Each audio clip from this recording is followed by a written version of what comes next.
Hey folks, welcome back to the podcast. In today's Flashpoint, we're catching up with an epic brand from the Emergency Services Show. It's Tuffking,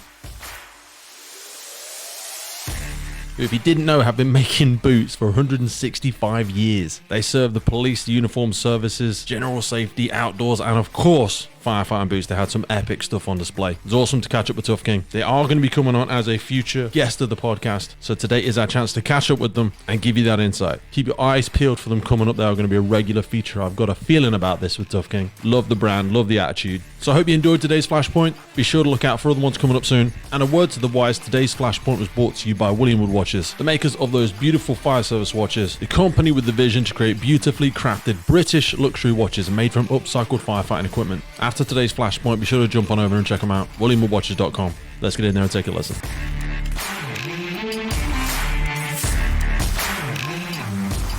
My name's Julian. I'm the very grandly titled Vice President of European Strategy. Vice President of European Strategy? Absolutely. Bit of a mouthful. So for Tuffking. So Tuffking is one of the oldest brands of fire boots in the country. Wow. The brand was actually brought into manufacture back in 1955. Jesus. So it was the first fire boot manufactured by a British company back in 1955. That's a hell of a game. What is it that's so important about it being a British company? Because I know we've moved a lot of manufacturing. We've lost a lot of those skill sets. And shoemaking and bootmaking is like one of the oldest ones in the book, surely. We have. I mean, unfortunately, a lot of it's got to do with price.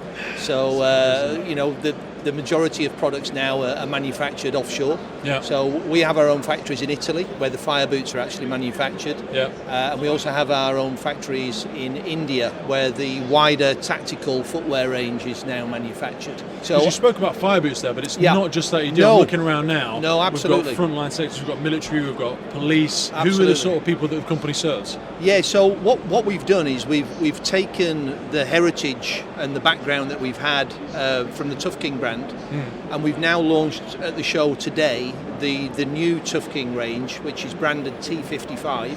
See that on some of the boxes. So T55 pays homage to the first fire boots made in the UK market back in 1955.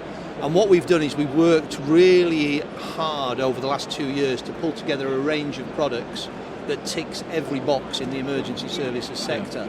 So the range really does appeal to the police force, fire service for boots that are worn around the station from a safety and a non-safety perspective, and also to the ambulance service as well. So because I think for us, some of them have been horrific in the past. I'm desperately trying in our service to switch away from, I know you guys still offer some shoes and stuff, but a lot of the stuff I'm looking at now offers a significant more amount of ankle support than the shoes that we used to get given on station when I first joined 13 years ago. Just horrific. Yeah, they had a steel toe cap, but they were horrendous. And when you're on concrete floors in an appliance bay, in and out all day, it's not a lot of fun, whereas these looks significantly more comfy. No, absolutely. Well, I think, from a footwear manufacturing perspective, a lot of the technology that we now utilise has been taken from a lot of the sports footwear manufacturers. Okay. Yeah. So the latest range of emergency services, safety and non-safety footwear that we're bringing out at the show today are built on what's called a training shoe last.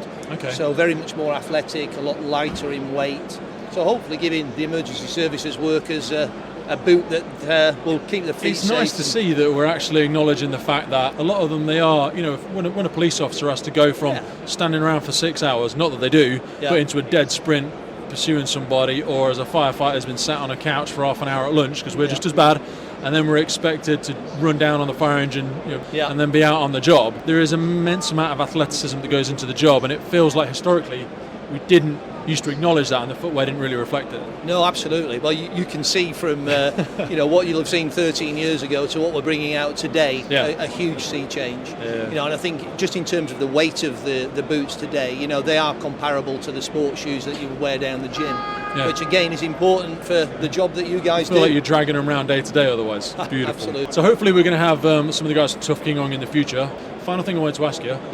We're here at the Emergency Services Show.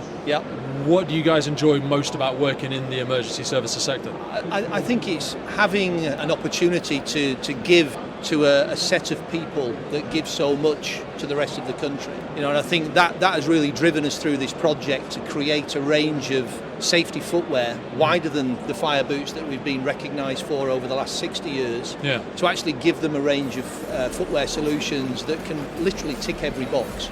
and look after those feet every day for them. Beautiful. Love it. Thank you very much, boss. No problem. Thank you.